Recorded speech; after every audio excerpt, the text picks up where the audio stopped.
समस्त भक्त मंडली को मेरा प्रणाम, मेरी संगीत सखा मंडली को मेरा प्रणाम, संत भगवान को प्रणाम और श्रद्धामती भक्तिमती समस्त मातृशक्ति को मेरा प्रणाम एवं समस्त भाई बंधु श्रोतागण समुदाय समस्त गणमान्य व्यक्ति विशेष सभी को मेरा हृदय से बारंबार प्रणाम। मंगलमय भाव से, रसमय भाव से, दिव्य भाव से, चिन्मय भाव से हम और आप लोग भगवान की पवित्र गाथा में आज विराम दिवस में प्रवेश कर रहे हैं और भगवान की महती अनुकंपा है। ये कथा बिल्कुल जैसे गंगा बहती है वैसे ही बही है, अविरल बही है। किसी भी प्रकार का कोई विघ्न, कोई अवरोध, कोई रोड़ा नहीं आया और सभी ने पूर्णतया कथा का आनंद लिया है, जिसका मैं भी भागी हूं। जिस प्रकार श्रोता कथा को सुनता है उसी प्रकार वक्ता भी कथा को सुनता है। मैं आपको सुना रहा हूं, आप सुन रहे हैं, लेकिन मैं अपने आप को भी सुना रहा हूं, क्योंकि जो बात व्यासपीठ से प्रकट होती है वो हमारे लिए भी हमारा अमृत तुल्य होता है। क्योंकि जो कुछ भी आप सुन रहे हैं वो व्यासपीठ की महिमा है। जिसके सम्मुख आप बैठे हैं वो व्यासपीठ है।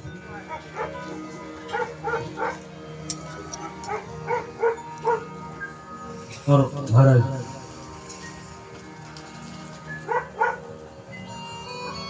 तो महिमा सब व्यासपीठ की है। बल कृपा व्यासपीठ की है।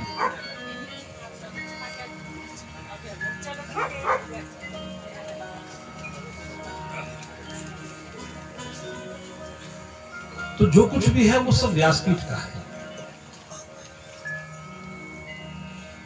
और आज क्योंकि विराम दिवस है, वैसे तो मेरा आप अब सप्त दिवसों से मुझसे परिचित हो गए हैं, नहीं वैसे तो अधिकांश लोग परिचित हैं और जो नहीं है वो भी हो गए, मुझसे भी हो गए और हमारी कथा से भी हो गए।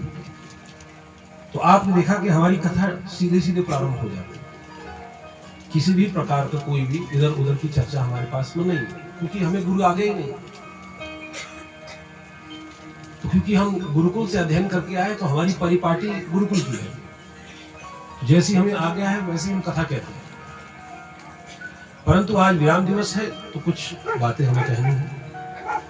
और क्योंकि जब कथा प्रारंभ हो जाएगी फिर कथा बहने लगेगी, फिर कथा ही रह जाएगी, फिर बीच में कुछ आता नहीं। इसलिए महाराज, क्योंकि आज जो है ये सप्तम दिवस है, विराम दिवस है। ये जो विराम दिवस होता है ये अब जो है निचोड़ दिवस है। जो हमने आज तक सुना है अब उसको हमें अब ग्रहण करना है, पाना है। 6 दिनों तक हम पका रहे थे, अब आज सप्तम दिवस है, अब हमें उसे ग्रहण करना है, जीवन में धारण करना है। व्यासपीठ से मेरा केवल आपसे यही निवेदन है कि जब आप कथा सुने और आपने कथा सुनी, सुन करके फिर क्या हुआ, घर चला गया, काम में लग गया और वही दिनचर्या, वही घरेलू चर्चा, तो समझ लीजिए अभी कथा नहीं सुनी। कथा सुनने का अर्थ क्या है? कथा सुनने के बाद में आपके बीच अंतःकरण में कुछ घटित होना चाहिए, कुछ परिवर्तित होना चाहिए। आपने वो देखा होगा ना, जैसे हम कभी पिक्चर देखने जाते हैं, जाते कि नहीं जाते, तो हफ्ते तक फिर दिमाग में घूमती है ना। तो हफ्ते तक तो उसका भी असर हमारे मति पर रहता है। जो लौकिक है, जो काल्पनिक है और जो एक प्रकार से देखा जाए तो उसमें सब कुछ है, किसी प्रकार का कोई शिष्टाचार नहीं, कोई सभ्यता नहीं,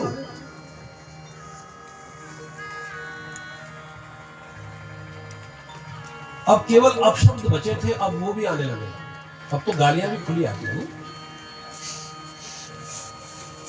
तो उसका भी प्रभाव है। लेकिन कथा सुनी 7 दिनों तक, उसका क्या प्रभाव है? वो कथा भी तो कहीं चित्त में बैठनी चाहिए। जो कथा सुनी है वो आपके चित्त में उसकी जगह नहीं बनी, तो आपने सुना ही नहीं।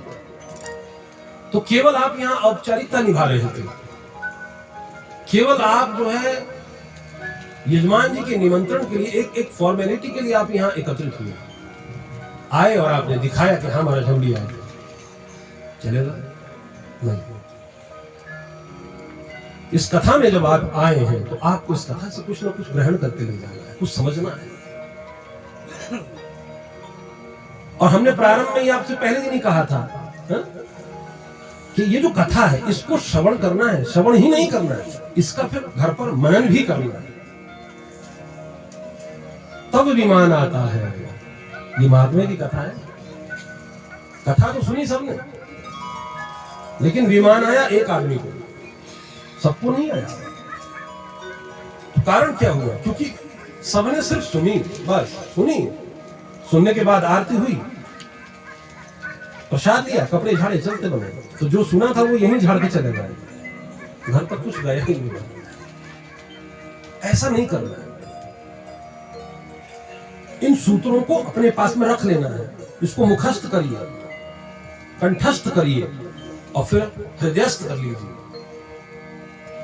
ताकि ये जो है ना आपको प्रकाशित कर दे भीतर से। और जब आप भीतर से प्रकाशित कर गए हो तो बाहर का अंधेरा आपको कभी भी किसी भी प्रकार से परेशान ही नहीं कर पाएगा, क्योंकि आप भीतर से प्रकाशित हैं। इसलिए आपने ऐसा देखा होगा, प्राय ऐसा देखा होगा कि जिनके पास में सब कुछ है, जिसके लिए हम भाग रहे हैं ना, जिसके लिए हम लालायित हैं कि ये हमें मिल जाए, है इतने बढ़िया, इतनी महंगी गाड़ी हो, इतना महंगा बंगला हो, थोड़ा फेमस हो जाए, थोड़ा फेम मिल जाए, है ना? लोग हमें जाने, लोग हमें हमारी ऑटोग्राफ लें, हैं, लोग हमारे साथ सेल्फी खींचे, ये एक हमारी चाह होती है। आपको पता है जिन्हें ये सब कुछ प्राप्त है वो आत्महत्या कर लेते हैं। फिर आप सोचते हो कि भाई इसके जीवन में तो किसी प्रकार की कोई कमी नहीं थी, सब कुछ तो था।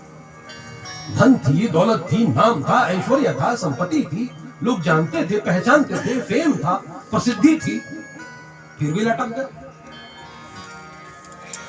क्योंकि वो बाहर से उजले थे, भीतर से अंधेरे, भीतर खोखलापन था। लेकिन जिसने सत्संग के मोतियों को, जिसने सत्संग के सूत्रों को अपने अंतःकरण में उतारा है, तो ये खाली नहीं जाते, ये भीतर में जगह बना लेते हैं और आपको भीतर से प्रकाशित कर देते हैं। अब संसार का आपको एक तत्वबोध हो चुका है कि ये जो संसार है ये टेम्परेरी है।